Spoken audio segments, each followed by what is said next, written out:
It is shortly after midnight on November 1st, 1943. The North Atlantic is raging with violent winds and towering waves as the USS Borie battles through the storm, searching for signs of a lurking German submarine. Suddenly, a voice cuts through the howling wind inside the bridge. Radar contact, 8,000 yards, bearing 170. The blip on the screen is faint, but unmistakable.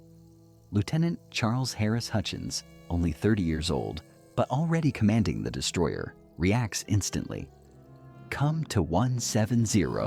All engines flank. The destroyer surges forward, slicing through 15-foot swells as it charges toward the unknown contact. Not far from them, hiding 5 nautical miles away, the German submarine U-405 sits on the surface. The Type 6 Sea U-boat, commanded by Korvettenkapitän Rolf Heinrich Hauptmann, has risen under the cover of darkness to recharge its drained batteries. Deep inside the steel hull, the hydrophone operator stiffens as he detects a disturbing rhythm in the water, propellers moving fast. High-speed vessel bearing 90, he warns. Hauptmann freezes for a moment. No friendly ships are expected in the area. Only one conclusion remains. Crash dive battle stations, he shouts. Klaxons echo through the submarine as the 45-man crew rushes to seal hatches and take the boat under. Aboard the Borie, Hutchins scans the black horizon. He sees nothing but an endless curtain of darkness and furious rain. Yet the radar operator calls out continuous updates. Hutchins adjusts course again and again. Steady, maintain, shift to 265, until the radar image suddenly vanishes. Sir, the contact just dropped off. The bridge falls silent. Hutchins feels a cold realization spreading through him. The submarine has slipped beneath the waves, and now both vessels are hunting each other blindly.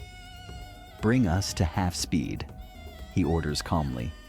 Report the sonar picture. A faint echo returns.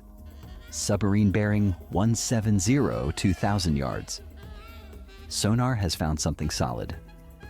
Come left to 170, Hutchins replies. They move to intercept. Meanwhile, inside the U-405, the hydrophone operator tries to pick up anything useful, but the storm makes everything muddled. All he can hear is the destroyer's propellers hammering closer and the steady, calculated pings of active sonar bouncing off the hull. They are nearly on top of us, Captain. Port turn now, Hauptmann commands. On the Borie, the sonar crew begins calling out distance. 600 yards closing. Hutchins wastes no time. Prepare port depth charges. Sailors rush to the racks on the port side, loading the canisters into firing position while waves smash across the deck. Suddenly, the sonar echo shifts erratically. Sir, contact lost, directly beneath us. A tense second passes.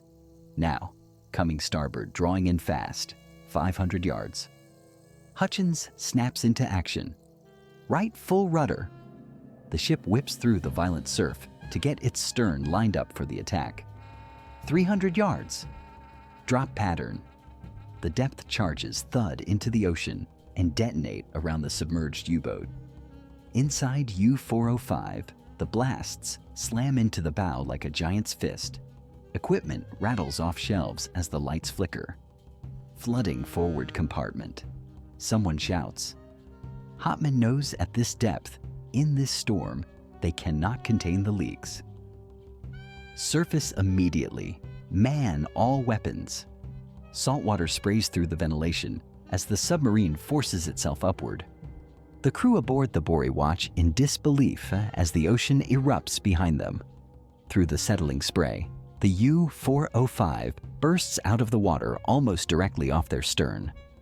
She's surfaced behind us. Hutchins barks. Bring up the searchlight. Train the beams. As the light blazes on, the German sailors scramble out of the conning tower, racing to reach their 20mm guns. The weapons open fire in bursts, their tracers ripping across the water and smashing into the Borie's hull. sending American sailors ducking for cover behind whatever they can find. The storm is relentless, rain slashing sideways as the two vessels exchange raging gunfire at point-blank range. The Germans begin prepping their heavy 88mm deck gun, their most dangerous weapon. Hutchins sees the threat and acts fast. All guns, local control, engage. The Borie's gunners unleash a barrage. At first, the shots go high, crashing into the waves, but within seconds, the 20mm and 4-inch guns walk their fire directly into the U-boat's forward deck. Explosions erupt across the German bow. The 88mm gun crew goes down in seconds, bodies thrown across the slick deck. Even as their comrades fall, more German sailors rush out, trying desperately to take control of the ruined gun. But when they look through the sights, they find themselves staring down a line of American main guns, pointed straight at them. The Borie fires again. Another brutal impact tears apart the forecastle, destroying the weapon and the men around it. The destroyer continues its looping turn, hammering the submarine mercilessly. But Hutchins recognizes the truth. Gunfire alone won't sink it. The hull is too resilient. They need to end this decisively. Prepare to ram. Hutchins roars. Sailors brace themselves as the destroyer barrels toward the U-boat at nearly 30 knots. The collision is catastrophic. The Borie crashes into the submarine's flank, crumpling her own bow in the process. Water floods into the forward compartments. Deep inside, Chief Engineer Kenneth Miles Lucas scrambles with his team as seawater blasts through ruptured seams. "I need repair crews now," he shouts as they fight to keep the turbines alive. On the U-405, Hopman is thrown against the bulkhead. "Counterattack," he orders. German sailors pour onto the deck, and a chaotic gun battle ignites between the two ships, practically touching hulls. American sailors fire Tommy guns, rifles, revolvers, anything at hand. Others hurl spent shells, signal pistols, even kitchen knives. Germans fire back desperately, but the open deck of the submarine offers no cover. One by one, they fall. Amazingly, U-405 refuses to die. Although the crew is decimated, the submarine still has functioning engines and torpedoes. "Engines, pull her free," Hopman orders. The U-boat reverses with all its remaining power, dragging itself out from under the Borie's damaged bow. The destroyer's engineers are fighting a losing battle. Water is pouring in faster than they can stem it. Still, Hutchins pushes his ship forward. On deck, the crew loads torpedoes into the triple launcher. Fire! A single torpedo streaks into the night, only to miss. Hopman sees an opening. His crew is down to 15 survivors, but desperation fuels them. "Bring us around, prepare torpedoes." On the Borie, lookouts see the U-boat turn toward them. Hutchins reacts instantly. Kill the searchlight. The beam that had illuminated the battlefield suddenly vanishes. On the U-405, Hopman is stunned. Without the light, they have no precise target. "Abort torpedo attack. Starboard turn," he orders. What he does not know is that the Borie's radar never lost track. "Searchlight on," Hutchins commands. The beam flashes back to life, revealing the submarine right in front of them. Ram her again. The helmsman swings the wheel without hesitation. The U-405 tries to slip past, making a sharp turn, but Hutchins orders, "Hard starboard." The destroyer's stern swings around, bringing the depth charges perfectly into position. "Release depth charges." The canisters drop into the sea and explode in a tight ring around the submarine. The blasts tear into U-405's already broken frame. A sickening silence follows.